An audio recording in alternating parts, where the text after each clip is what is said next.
Of करते ही पूरी तरह से अनबैलेंस हो गया। ये प्लेन कुछ इस तरह से नीचे गिरने लगा मानो इसे जानबूझकर नीचे गिराया जा रहा हो। महज कुछ ही सेकंड्स में ये प्लेन समुद्र के आगोश में समा गया और पीछे छोड़ गए कई सारे अनसुलझे सवाल। अब इन्वेस्टिगेशन की टीम को समुद्र के तल तक जाकर उस विशालकाय प्लेन को खोजकर बाहर निकालना था और सारे अनसुलझे सवालों से पर्दा उठाना था।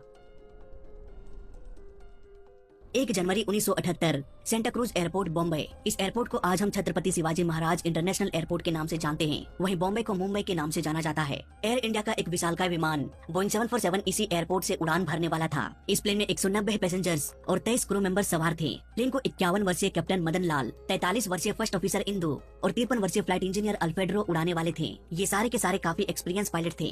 धीरे धीरे ये प्लेन टैक्सिंग करते हुए रनवे 27 पर आ गया। रात के अंधेरे में एयरपोर्ट का रनवे भी जगमगा रहा था। एटीसी ने टेक ऑफ क्लियरेंस दे दिया। अब एयर इंडिया का ये फ्लाइट 855 धीरे धीरे रनवे पर रन करते हुए टेक ऑफ कर गया। इस प्लेन को समुद्र से होते हुए दुबई इंटरनेशनल एयरपोर्ट जाना था।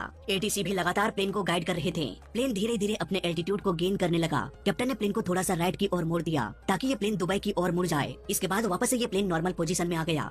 पायलट के द्वारा लिए जा रहे हर डिसीजन पर एटीसी की नजर थी। उड़ान के करीब 4 मिनट बाद एटीसी ने प्लेन का पोजीशन जानने के लिए फ्लाइट 855 से कांटेक्ट किया। बैक टू बैक बार बार कोशिश किया गया कि एयर इंडिया फ्लाइट 855 से कांटेक्ट हो जाए, पर अफसोस एटीसी को कोई भी जवाब नहीं मिला, न किसी तरह की इमरजेंसी और न ही कोई मेडे कॉल। ये प्लेन अचानक से शांत हो गया। एटीसी को अब ये अंदेशा होने लगा कि एयर इंडिया के इस विमान में बैठे सारे यात्रियों की जान अब खतरे में है। तुरंत ही बचाव दल को समुद्र की ओर भेज दिया गया, पर इस रात के अंधेरे में क्रैश लोकेशन का पता लगाना भी बहुत ही मुश्किल था।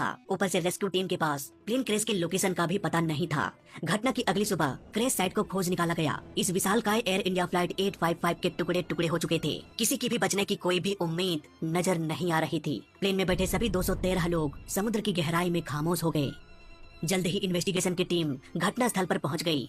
सच्चाई का पता लगाने के लिए समुद्र के अंदर से प्लेन के टूटे हुए पार्ट्स को बाहर निकालना था। इस काम को पूरा करने में महीनों का समय लग गया। हर रोज कुछ न कुछ प्लेन के छोटे छोटे पार्ट्स को समुद्र से बाहर निकाला जा रहा था। इससे एक बात तो साफ होती जा रही थी कि प्लेन हाई स्पीड से समुद्र से टकराया होगा। यही वजह है कि ये कई सारे छोटे छोटे टुकड़ों में बट गया। अगर प्लेन में किसी तरह का इमरजेंसी होता तो ये पानी में आराम से कम डैमेज के साथ भी लैंड कर सकता था। इस पर भी मैंने एक डिटेल्ड वीडियो बना रखा है कि कैसे एक प्लेन को पानी में इमरजेंसी लैंडिंग कराया जाता है। एयर इंडिया फ्लाइट 855 के इतने टुकड़े देखकर बस यही लग रहा था कि ये कोई नॉर्मल वाटर लैंडिंग नहीं था। जब एटीसी से पूछताछ किया गया तो उन्होंने ये कहा कि प्लेन राइट की ओर मुड़ा था ताकि वो दुबई की ओर उड़ान भर सके। इसके बाद दोबारा से हमारा कांटेक्ट प्लेन से नहीं हो पाया। आखिर इस प्लेन में क्या इमरजेंसी थी? क्या पायलट के पास इतना भी वक्त नहीं बचा होगा कि वो एटीसी को कुछ बता पाए? अगर प्लेन के अंदर धमाका हो जाए तो ऐसा हो सकता है कि अचानक से प्लेन के टुकड़े टुकड़े हो गए और पायलट को वक्त नहीं मिल पाया कि वो एटीसी को कुछ बता पाए। अब इन्वेस्टिगेशन की टीम बॉम्ब ब्लास्ट को लेकर छानबीन करने में लग गए, पर उनका ये शक जल्द ही झूठ साबित होने वाला था, क्योंकि एक बॉम्ब ब्लास्ट में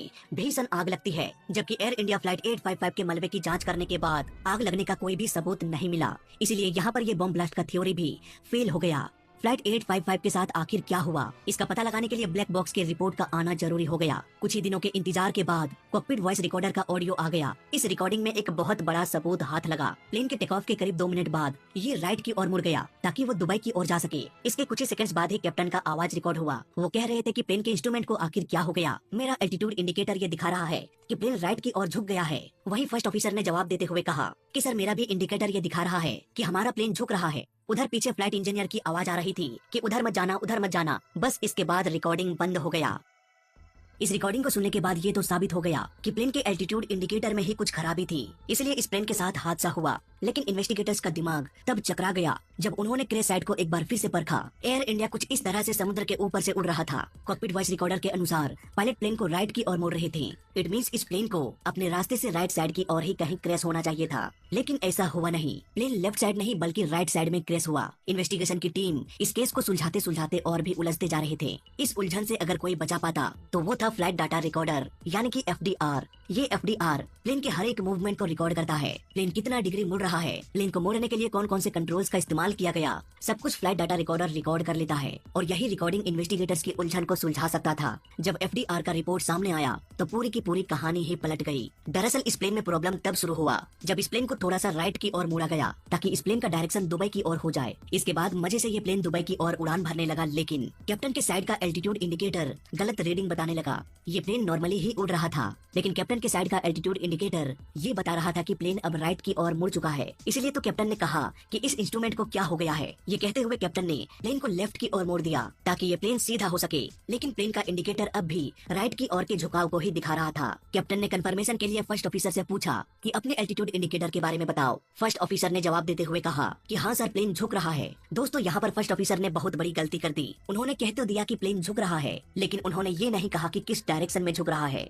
दरअसल कैप्टन के फॉल्टी इंडिकेटर ये बता रहा था कि प्लेन राइट की ओर झुक रहा है, इसलिए कैप्टन ने प्लेन को लेफ्ट की ओर मोड़ा। उधर फर्स्ट ऑफिसर का एल्टीट्यूड इंडिकेटर सही से काम कर रहा था। कैप्टन ने प्लेन को लेफ्ट की ओर मोड़ा, इसलिए फर्स्ट ऑफिसर ने कहा कि हाँ, प्लेन झुक रहा है। उनके कहने का मतलब ये था कि प्लेन लेफ्ट की ओर झुक रहा है, लेकिन कैप्टन ने समझ लिया कि ये राइट की ओर झुक रहा है, इसलिए वो लगातार प्लेन को लेफ्ट की ओर मोड़ते रहे। बाहर इतना अंधेरा था कि आसपास के नजारों को देखकर भी ये पता नहीं लगाया जा सकता था कि प्लेन किस डायरेक्शन में झुका हुआ है। फर्स्ट ऑफिसर की बात सुनकर कैप्टन को ये यकीन हो गया कि हाँ, वाकई में प्लेन झुका हुआ है राइट की ओर। इसलिए कैप्टन ने और जोर लगाकर प्लेन को लेफ्ट की ओर मोड़ने लगा, जिससे प्लेन और भी तेजी से गिरने लगा। उधर पीछे बैठा फ्लाइट इंजीनियर पूरे कॉकपिट के इंस्ट्रूमेंट को साफ साफ देख पा रहा था। प्लेन में 2 एल्टीट्यूड इंडिकेटर लगा होता है, एक कैप्टन की ओर और दूसरा फर्स्ट ऑफिसर की ओर। इसके अलावा भी एक एल्टीट्यूड इंडिकेटर बीच में लगा होता है। इन केस अगर एक एल्टीट्यूड इंडिकेटर खराब हो जाए तो बाकी का 2 एल्टीट्यूड इंडिकेटर सही से काम करे और आसानी से ये पता भी चल जाए कि कौन सा 2 इंडिकेटर सेम रीडिंग दे रहा है और एक इंडिकेटर जो गलत रीडिंग दे रहा है वो आसानी से पकड़ा जाए और प्लेन किसी भी हादसे का शिकार ना हो। फ्लाइट इंजीनियर पीछे बैठा हुआ था, इसलिए वो एक बार में तीनों एल्टीट्यूड इंडिकेटर को देख सकता था, जबकि फर्स्ट ऑफिसर और कैप्टन को एक दूसरे का इंडिकेटर देखने के लिए लेफ्ट राइट घूम के देखने की जरूरत थी। यही वजह है कि पीछे बैठा फ्लाइट इंजीनियर चिल्लाने लगा कि रुको रुको, उधर नहीं, उधर मत जाओ। पर इससे पहले कि कैप्टन को कुछ समझ में आता, बहुत देर हो चुकी थी। एक छोटा सा फॉल्टी एल्टीट्यूड इंडिकेटर की वजह से और रॉन्ग कम्युनिकेशन की वजह से एक विशालकाय plane Air India flight 855 crash हो गया और सभी लोगों की मौत हो गई। ये हादसा अपने दशक का सबसे भयानक हादसा था। तो फिलहाल इस केस स्टडी में अभी तक के लिए बस इतना ही। वीडियो अच्छा लगा तो लाइक कर देना।